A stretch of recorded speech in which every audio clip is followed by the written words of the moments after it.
Hello दोस्तों, कैसे हैं आप लोग। आई होप कि आप लोग अच्छे होंगे। दोस्तों आज के वीडियो में हम सीखने वाले हैं कि एक्सपोर्ट सेल का ई इनवाइस हम कैसे बनाएंगे डायरेक्ट टैली प्राइम से। दोस्तों यहाँ पे आपको समझना होगा कि जो एक्सपोर्ट सेल होता है उसकी इनवाइस जो होता है वो हम दो तरह से बनाते हैं। पहला जो होता है विथ पेमेंट ऑफ टैक्स और दूसरा होता है without payment of tax. With payment of tax का जो इनवाइस होता है उस पर आपको जीएसटी के रूप में IGST लगाते हैं, ठीक है। और विदाउट पेमेंट ऑफ टैक्स वाले इनवाइस पे हम IGST नहीं लगाते हैं, उसके साथ हम LOT या बॉन्ड जो होता है वो हम देते हैं, ठीक है। तो आज के जो वीडियो है इसमें हम सीखने वाले हैं कि विदाउट पेमेंट ऑफ टैक्स यानी जिस एक्सपोर्ट सेल पे आप IGST नहीं लगाते हैं उसका आप ई इनवाइस कैसे बनाएंगे डायरेक्ट टैली प्राइम से।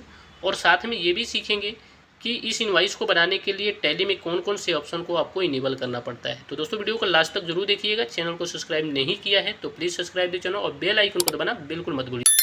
तो दोस्तों सबसे पहले हमें गेटवे टैली पे F11 प्रेस करना है। देन उसके बाद ये वाले ऑप्शन आता है enable goods and service tax, इस पर आपको यस करना है। जैसे ही यस करेंगे यहाँ पे कुछ आपकी कंपनी का डिटेल दिख जाएगा, ठीक है। उसके बाद यहाँ पे देखेंगे राइट हैंड साइड पे यहाँ पे आपको LOT bond details provide LOT bond details का ऑप्शन आता है। यहाँ पे इसको यस करना है। अगर आपके सिस्टम में ये वाले ऑप्शन नहीं आता है तो यहाँ पे सिंपली आपको प्रेस करना है F12। जैसे ही F12 प्रेस करेंगे आपके सामने ये ऑप्शन आ जाएगा, ये बॉक्स। यहाँ पे नीचे देखेंगे प्रोवाइड LOT बॉन्ड डिटेल्स, ये वाले ऑप्शन अगर आप में नो है तो इसको यस कर देंगे। जैसे ही यस करेंगे आपके सामने ये वाले ऑप्शन भी आ जाएगा। तो LOT बॉन्ड डिटेल्स वाले ऑप्शन को यहाँ पे हम यस कर देते हैं। जैसे ही करेंगे यहाँ पे LOT बॉन्ड डिटेल्स का डिटेल्स आपको फिलअप करना होगा। Applicable from applicable to, applicable from यानी आपने जब से अपने रजिस्ट्रेशन LOT जनरेट किया है, फाइल किया था वो, और लेके कब तक की आपकी वैलिड है तब तक का ये डेट डालना है। तो मैंने जो अपना LOT जनरेट किया था वो 1 अप्रैल 2023 से लेके 31 मार्च 2024 के लिए, उसका डिटेल यहाँ पे हम डाल दिया। LOT बॉन्ड नंबर डालना है। LOT बॉन्ड नंबर होता है ARN नंबर, जो अब हम LOT जनरेट करते हैं, इशू करते हैं तो उस टाइम आपको मिलता है इस तरह से। ये देखेंगे हमारा ये LOT है, जिस पे आपको देखेंगे कि हमारा पे एप्लीकेशन रेफरेंस नंबर यानी ARN नंबर होगा। डेट कब आपने फाइलिंग किया था, टाइम आपको दिखेगा, आपकी लीगल नेम, ट्रेड नेम, ठीक है, ये सारी चीज़ आपको दिखेगा। स्टेट जस्टिसन, उसके बाद फाइल्ड बाई, ये सारी आपको सारी डिटेल यहाँ पे दिखेगा इस तरह से LOT पे।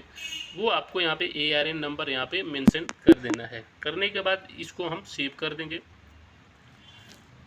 सेव करने के बाद हम अब एक इनवाइस बनाएंगे एक्सपोर्ट सेल का, ठीक है। एक्सपोर्ट सेल का इनवाइस बनाएंगे जिस पे विदाउट पेमेंट ऑफ टैक्स, उस पर टैक्स नहीं लगाएंगे और उसका ई इनवाइस हम बनाएंगे। सबसे पहले हम यहाँ पे डेट सेलेक्ट करते हैं। डेट सेलेक्ट करने के बाद यहाँ पे पार्टी के नाम सेलेक्ट करेंगे। पार्टी के नाम सेलेक्ट करने के बाद यहाँ पे कुछ डिटेल आपको फिलअप करना होता है नीचे एक्सपोर्ट डिटेल्स में, ठीक है। ये चीज़ आपको कुछ मैंडेटरी होता है जो कि आपको करना है। सबसे पहले यहाँ पे कंट्री का आपको नाम डालना है, कौन सी कंट्री का है तो यहाँ पर डाल देंगे। जैसे मान लीजिए जो हमारा एक्सपोर्ट है ये नेपाल कर रहे हैं तो नेपाल यहाँ पर डाल दिया। शिपिंग बिल नंबर अगर है तो ठीक है, ये अभी मैंडेटरी नहीं है ई इनवाइस बनाने के लिए। अगर आपके पास है तो यहाँ पे शिपिंग बिल नंबर डाल सकते हैं, अन्यथा अगर नहीं है तो कोई दिक्कत नहीं है, डेट भी डाल सकते हैं।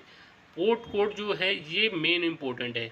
अगर बिना पोर्ट कोड का आप ई इनवाइस अगर बनाना चाहेंगे एक्सपोर्ट सेल का तो नहीं बना सकते हैं। तो यहाँ पे आपको पोर्ट कोड में आपको पोर्ट कोड डालना होगा। इसमें बहुत सारे पोर्ट कोड हैं, आपके जिस भी पोर्ट से आपके माल जाएगा उसका पोर्ट कोड आप यहाँ पे डालेंगे, ठीक है। तो जैसे मान लीजिए एग्जांपल के रूप में मैंने यहाँ पे एक पोर्ट कोड डाल दिया है दिल्ली का, ठीक है, दिल्ली का। वैसे आपका जिस भी पोर्ट से आपका माल जाएगा ना वो हर एक पोर्ट का अलग अलग कोड होता है, वो यहाँ पे आप पोर्ट कोड के रूप में यहाँ पे होगा, वो यहाँ पे डालना होता है। तो हम यहाँ पे एक पोर्ट कोड उठा लेते हैं, यहाँ पे हमने डाल दिया। वो सारे पोर्ट कोड का आपको लिस्ट खुल जाएगा, उसमें से आपको सेलेक्ट करना है कौन से पोर्ट है आपका, ठीक है। यहाँ पे हमने सेलेक्ट कर लिया।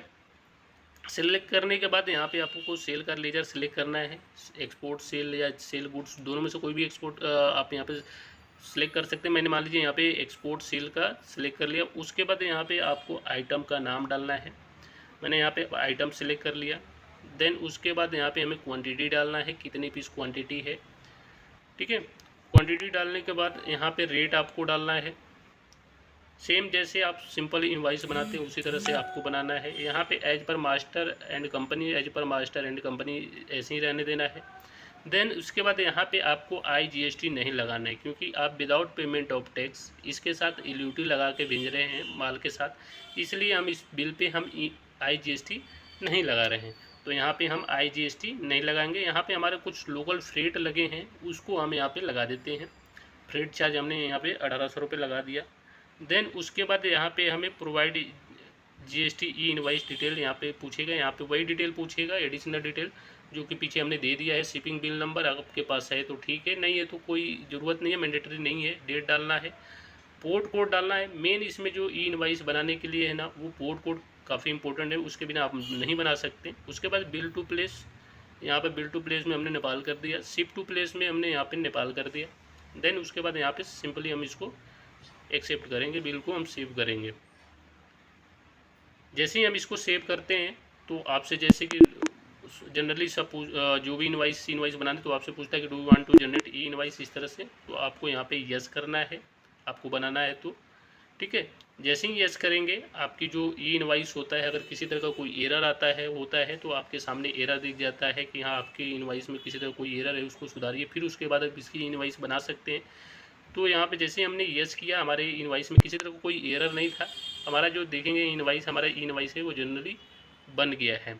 तो इस तरह से आप एक्सपोर्ट इनवाइस का, ठीक है, एक्सपोर्ट सेल का ई इनवाइस बना सकते हैं। यहाँ पे देखेंगे ऊपर हमारा टैक्स इनवाइस नीचे जो दिखाएगा कि, ठीक है, नीचे यहाँ पे देखेंगे ना, नीचे लिखा आ रहा है कि विदाउट पेमेंट ऑफ टैक्स, नीचे यहाँ पे undertaking without payment of tax of IGST, यानी जो इनवाइस है हमारा विदाउट पेमेंट ऑफ टैक्स, ठीक है, ऑफ IGST, इस पर टैक्स नहीं लगा हुआ है। इस पर आपको ARN नंबर, एग्जामिनर नंबर, आपके यहाँ पे देखेंगे LOT का जो आपने LOT नंबर डाला था वो अप्लीकेबल कब से कब का है, वो सारा डिटेल इस आपके ई इनवाइस के बिल पे इस तरह से आ जाएगा। जो भी डिटेल आप डालेंगे ये डिटेल आपके आ जाएगा और आपके पोर्टल पे भी ये चीज़ चला जाएगा। तो दोस्तों आई होप कि आप लोग को समझ में आ गया होगा कि विदाउट पेमेंट ऑफ टैक्स के इनवाइस आपको कैसे बनाना है। तो मिलते हैं नेक्स्ट वीडियो में। जय हिंद, जय भारत, धन्यवाद। और हाँ, वीडियो पसंद आए तो लाइक सब्सक्राइब जरूर करते रहें। धन्यवाद।